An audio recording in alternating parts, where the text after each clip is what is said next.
धन्यवाद प्रभु का। और आज के दिन के लिए भी परमेश्वर का शुक्रिया, धन्यवाद कि उसने आज फिर से हम सभी को एक बार फिर अपनी संगति में, अपनी उपस्थिति में बुला लिया है। उस प्रभु और परमेश्वर का हम धन्यवाद देते हैं, क्योंकि ये बड़ा सौभाग्य होता है।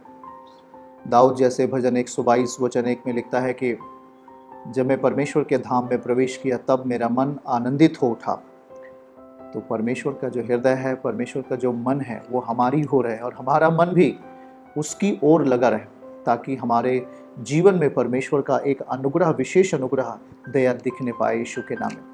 खुदावन चाहता है कि जितनों ने उसकी ओर दृष्टि की है उन्होंने ज्योति पाई है और उसका मुंह कभी काला नहीं हुआ है। दाऊद इस बात के लिए प्रमाण देता है और इस बात को अपनी आंखों से भी देखता है कि दाऊद की अगर घटना को अगर हम देखेंगे तो वहाँ पर दाऊद के जीवन में भी बहुत सारे सताव आए, बहुत सारी समस्याएं उनके जीवन में आई, लेकिन परमेश्वर हर पल हर वक्त दाऊद को संभालता रहा। परमेश्वर के जन, आज हम इस बात पर चर्चा करने वाले हैं कि हम मसीह को कितना सुन रहे हैं, क्योंकि आपको पता होना चाहिए कि द इन टाइम, ये एक अंतिम समय है और अंतिम समय में हम परमेश्वर को, उसके पुत्र यीशु को और पवित्र आत्मा को जितना अपनी ज़िंदगी में जगह दे दें, यीशु को जितना अपने जीवन में उसे अवसर दे दें, उतना कम है। क्योंकि यह अंतिम समय है और परमेश्वर का पुत्र तैयार हो चुका है आने के लिए। याद रखें, और उसी तैयारी को जो उसके सम्मुख हम जाएंगे, तो किस रीति से हम तैयार होकर जाने वाले हैं, किस रीति से हम उसके सम्मुख खड़े होने वाले हैं, किस रीति से वो हमारा वेलकम करेगा, हमारा स्वागत करेगा, कैसे हमको अपने राज्य में वो जगह देगा। क्योंकि ये बात उन्हीं लोगों के लिए है जो बाइबल को पढ़ते हैं, जो वचन को पढ़ते हैं। हम उन्हीं से ये बात कर रहे हैं। क्योंकि देखिए, धरती पर विश्वास से ये जो जीवन शुरू हुआ और अनंत जीवन में प्रवेश करने की जो ये प्रोसेस है, जो ये काम है, उसको जब तक हम जान नहीं लेंगे तब तक हमारे जीवन में वो सब कुछ अधूरा रहेगा।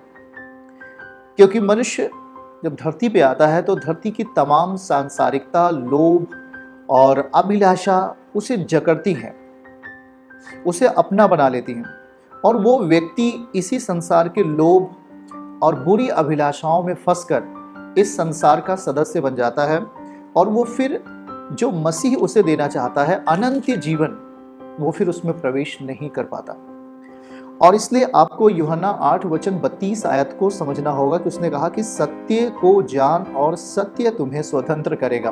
तो सत्य केवल यही नहीं कि यीशु मसीह हमारे लिए जन्मा, हमारे लिए दुख उठाया और फिर वो क्रूस पर गया, क्रूस उठाया, दुख उठाया, पीड़ा उठाया, दर्द उठाया और सलीब पर गया और वो मरा, मृत्यु को सहा और फिर वो तीसरे दिन जी उठा। केवल यही हमारे लिए जानना पर्याप्त नहीं है, परंतु हम उसको, इन चीज़ों को हम विस्तार से जब तक नहीं समझ पाएंगे, हम उद्धार से वंचित हो जाते हैं, हम इस संसार में ही रह जाते हैं। इसलिए बहुत सारे बाइबल बताता है, पतरस कहता है कि अंतिम समयों में बहुत सारे लोग दुष्ट आत्माओं की तमाम बातों को सुन करके वो इस संसार में शामिल हो जाएंगे। यीशु मसीह वचन दे रहे थे, उसने कहा कि सकेत फाटक से प्रवेश करो, सकेत फाटक से प्रवेश करो, क्योंकि चौड़ा है वह मार्ग जो विनाश को जाता है। पर सकेत फाटक कौन सा है? सकेत फाटक हमें अनंत जीवन की ओर लेके जाता है, जो बहुत कम लोग पाते हैं। प्रिय भाई बहनों, आज हम परमेश्वर के उसके आगमन और उसके आने का कारण क्या है, हम उसे किस रीति से अपनी ज़िंदगी में शक्तिशाली रूप में देख पाते हैं। एक मसीहत के अंदर एक विश्वास करने वाला व्यक्ति अपने अंदर विश्वास नहीं खोता है और विश्वास को वो कर्म के साथ इस दुनिया में अपने आप को प्रकट करता है। क्योंकि विश्वास कर्म के बगैर व्यर्थ है और जो हमारा कर्म है वो विश्वास के बगैर व्यर्थ है। तो विश्वास और कर्म दोनों एक दूसरे के पूरक हैं। जो एक आत्मिक व्यक्ति को चाहिए वो इसे बहुत ज़रूरत है कि अगर आप विश्वास करते हैं तो बाइबल कहती है, पत्रियां लिखती हैं, पौलुस कहता है कि दुष्ट आत्माएं भी विश्वास करती हैं और वो थर-थर कांपती हैं, लेकिन उनके अंदर विश्वास और थर-थर कांपना, वो पर बुरे काम करती हैं, वो बुरे आचरण में जीती हैं, लोगों को सताती हैं और लोगों के अंदर बुरे चीज़ें डालती हैं, पर वो परमेश्वर से डरती हैं और विश्वास करती हैं। तो हमारा केवल विश्वास यहाँ तक न रहे कि हम केवल विश्वास करते हैं और जो हमारे कार्य हैं वो इस संसार के जैसे हैं, तो हम भी उसी दुष्ट आत्मा के जैसे ही विश्वास कर रहे हैं। दुष्ट आत्माएं भी विश्वास करती हैं, ऐसा वचन में लिखा है, और वो थर-थर कांपती हैं। परमेश्वर के जन, हमारे विश्वास में क्या चीज़ें होनी चाहिए, हमें किस तरह से विश्वास या भरोसा रखना चाहिए, वो विश्वास कौन सा है जो हम अपनी ज़िंदगी के द्वारा यीशु पर करते हैं। प्रभु ने कहा, जो विश्वास करेगा वो मेरी महिमा को देखेगा, जो विश्वास करेगा वो बड़े अद्भुत कामों को देखेगा।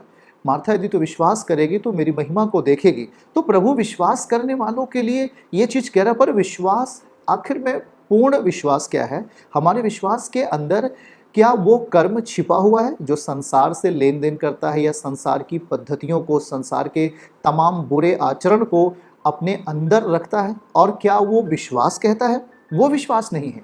आपका विश्वास परमेश्वर के वचन का निर्वाह करता है। आपका विश्वास परमेश्वर के पुत्र यीशु मसीह के साथ संगति करता है और उसके वचन को पूरा करता है। वो कहा जाता है विश्वास। नहीं तो विश्वास आपका उसी दुष्ट आत्मा की तरह विश्वास होगा जैसे दुष्ट आत्माएं विश्वास करती हैं। पौलुस कहता है दुष्ट आत्माएं भी थर-थर कांपती हैं। तो आप उस दुष्ट आत्मा की कैटेगरी में आ जाएंगे। हमारा विश्वास ऐसा नहीं है। हम जब यीशु पर विश्वास करते हैं तो हम अपनी ज़िंदगी में बुरे आचरण को त्याग देते हैं, व्यभिचार को त्याग देते हैं।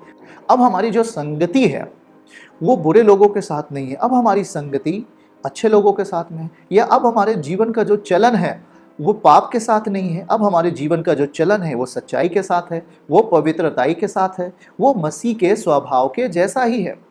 इसीलिए पत्री कहता है फिलिपियो 2:5, जैसे मसीह का स्वभाव है वैसे हमारा भी स्वभाव हो। ऐसा लिखा है हो। हमारा नेचर कैसा होना चाहिए, हमारा स्वभाव कैसा होना चाहिए? मसीह के जैसा। याद रखना है कि हम एक ऐसे युद्ध में हैं जहाँ पर ना तो तलवार, ना तो गोला बारूद की ज़रूरत है, ना किसी असलहे की या ना किसी गोली बंदूक की ज़रूरत है। हमारा ये जो युद्ध है मल्ल युद्ध है, आत्मिक युद्ध है।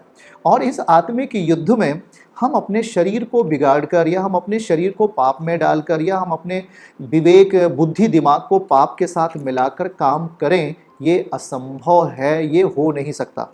हम अपने शरीर को पाप के साथ मिलाकर युद्ध जीतना चाह रहे हैं, ये नामुमकिन है। हम अपने जीवन को पाप के साथ मिलाकर के मसीहत में युद्ध जीतना चाह रहे हैं, ये नामुमकिन है, ये असंभव है, ये चीज़ नहीं है, ये रूल नहीं है परमेश्वर के राज्य में जीने का। तो हमें आज इस बात को ध्यान देने की ज़रूरत है, जब आप संगति को नहीं कर पा रहे हैं, लेकिन हम संगति किसी तरह प्रभु हमारे लिए व्यवस्था करता है। हम जब इस तरह संगति को कर पा रहे हैं तो इससे संगति को हम वही संगति समझे जो पहले हम चर्च में आकर संगति करते थे। उस अनुभव से आप सामने बैठे और उसी अनुभव से वचन को रिसीव करेंगे। आमीन। चर्च की सभी प्रार्थनाओं को और परमेश्वर के दास के द्वारा टीचिंग सुनने के लिए और अपडेट्स को जानने के लिए हमारे इस चैनल को सब्सक्राइब करें और साथ में बेल आइकन को जरूर दबाएं ताकि जब भी लाइव प्रार्थना हो तो सबसे पहले आप देख सकें।